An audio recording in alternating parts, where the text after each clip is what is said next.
even know what I was going to ask you, Olivia. Oh, so you were going to ask me for a favor. I knew it.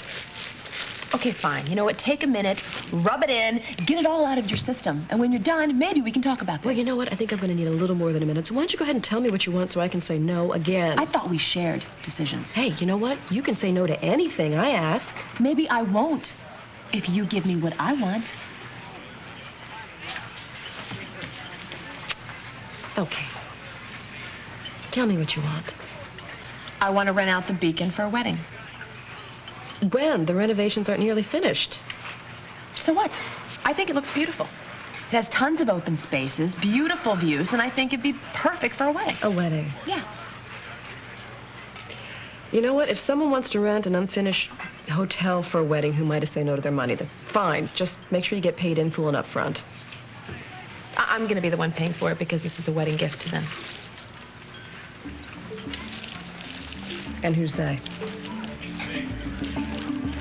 Josh and Reva.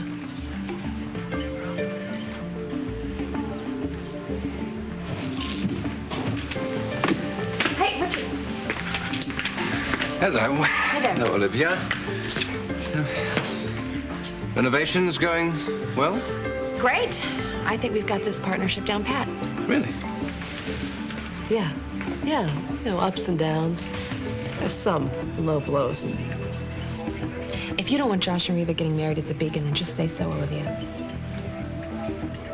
What do I care?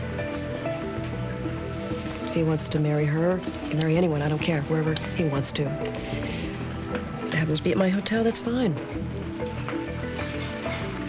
I just hope you can afford it.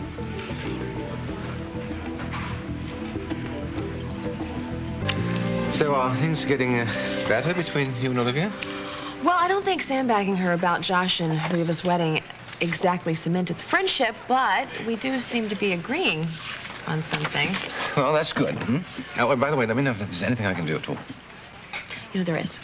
I can't decide what kind of car should take Josh and Reva to and from the wedding. I mean, you know, should it be a limousine? Should it be something special, a vintage car? You know, I just can't figure it out. So what do you think? Well, I think that you should probably let Josh and Reva make that choice. You're not thinking of putting those cans on the car and putting, you know, just married signs and all that, are you?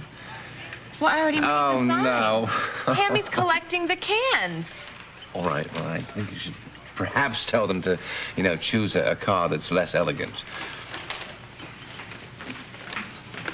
And what would you recommend, Richard? Maybe something with an extra strong finish so the signs won't scratch the paint when they're ripped off. Well, I don't think you should be concerned with the details, No, actually. come on. Talking about cars is so much fun, especially since Alan bought me that convertible with your help.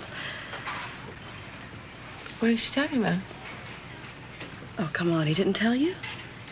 He was at the car lot when Alan and I showed up, and he even promised to negotiate the deal. Oh. Well, that's very generous of you. Well, it was. It was really helpful, and it was really informative. Alan and I, we got a great deal. You know, Richard, if you're ever in a pinch, you could make a mint selling cars. Oh, that's me. Excuse me. Hello? It's the caterer. Yes, I am in the need of a wedding cake. I'm finished making your insinuations. What insinuations? I was merely pointing out that you're an expert in luxury vehicles. No, you were pointing out that I was an expert in selling luxury vehicles. Are you? Really? Or maybe I should ask Cassie about that. Is that a threat? What would I have to threaten you about, Richard? I'm sure that you and Cassie are totally honest with each other. So you think you're on to some juicy little secret, don't you? Did you ever think that you might be spoiling a surprise I might have for my wife? Oh, that you're going to buy her a luxury car of her own. Yeah, no, I believed you when you mentioned that the first time, but now I know it was just a cover. No, you don't know anything. And what's really disappointing is you don't know me at all anymore, do you? I know you well enough to know that And you're I hiding your don't job know from your you wife. either. Not at all. You know, what happened? What happened to the kind, generous woman that I used to know? Well, I guess life happened. You didn't get the fairy tale ending, remember? Well, who got the fairy tale ending? What, did I? Did Cassie? She lost our son, for God's Well, sake. you know what? You lost your son, and I'm sorry, but you got another son.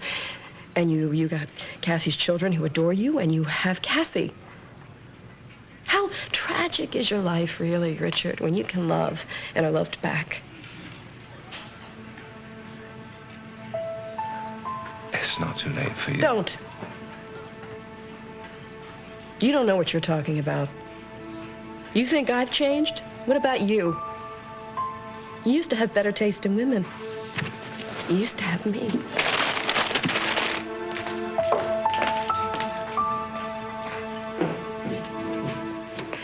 Hi, Linda. It's Olivia Spencer. I need to speak with Marshall. Hi, Marshall. Look, I was wondering if you could send me over a copy of the Hotel Beacon partnership papers. Yeah, I know that you've got everything in order. I just want to look at the fine print again. Yes, I know that I have a fair and equitable agreement with Cassie Winslow. That is the problem. Oh!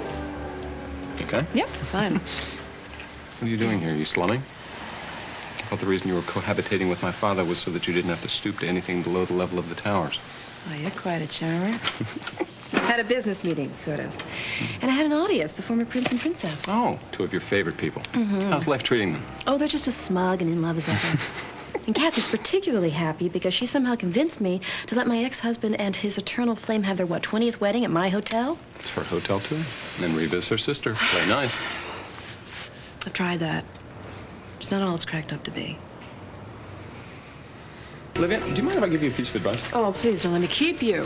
Oh, you're not. I just have to run in there and pick up something unhealthy to take to Rick over at the hospital, and then I got to pick up my son over at Harley's. So actually, I don't really have time to give you a full speech. I've got small favors. However, You just can't resist, can you? it's just an observation. I think you and I have something in common. I think we are both by nature people who like to make life difficult, even when things are not all that bad. Oh, interesting. You need to lighten up. Go over to the hospital. See some people with real problems, like Rick. Tends to put things in perspective. I'm sorry about Rick. I know he's a good guy, and I know the two of you are very close. Yeah, we are. And listen, this is advice I'm trying to take as well as give. You have to stop trying to control the things in life that you can't control. Just let go a little bit. Life has a way of falling into place. It's a question of figuring out what is genuinely important and then focusing. Hey, why are you telling me all this? I feel sorry for you. You're on the outside looking in. I think you've been there a long time. Believe it or not, I know what that feels like.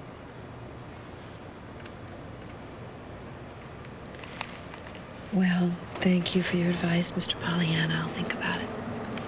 Okay. I'll see you.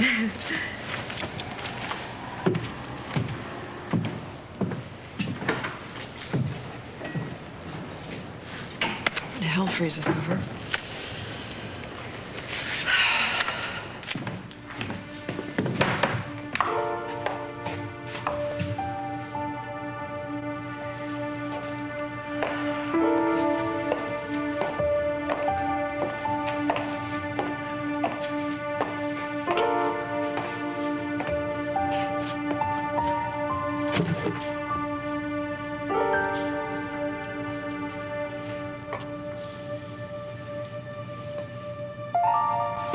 Excuse me, miss. The rehearsal dinner is being held in town at Towers. I know. If you need directions on how to get there, No, one of I my don't staff... need directions. I own this place. I'm not a bridesmaid. Okay? Oh, I see.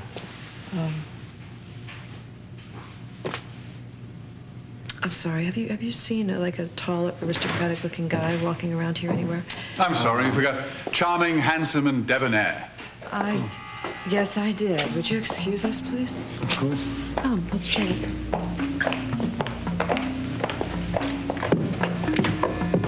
Olivia, I've arranged for an uninterrupted supply of materials, all the palms that need to be greased are greased. If everything goes according to plan, this place will rise up overnight like an Egyptian Edmund, you tomb. can forget it. I've taken care of all that. Thank you so much, Olivia, for keeping me informed. Don't sulk. Okay, I need your help more than ever. So when is this catastrophe meant to occur? I don't know. Let's say tomorrow night. Aren't Josh and Reva getting married here tomorrow night? These things happen. And this catastrophe just couldn't have taken place, so let's say last week? You know, it's just the way it timed out, Edmund. You wouldn't want to spoil things for Josh and Reva, would you? It wouldn't be about sabotaging their wedding. I have one objective, and one objective only. To gain control of this place, because I'm not the sharing type. I'm not going to share with Cassie or anyone else. And hey, you know what? If I happen to spice up Josh and Reva's 89th wedding, then so be it.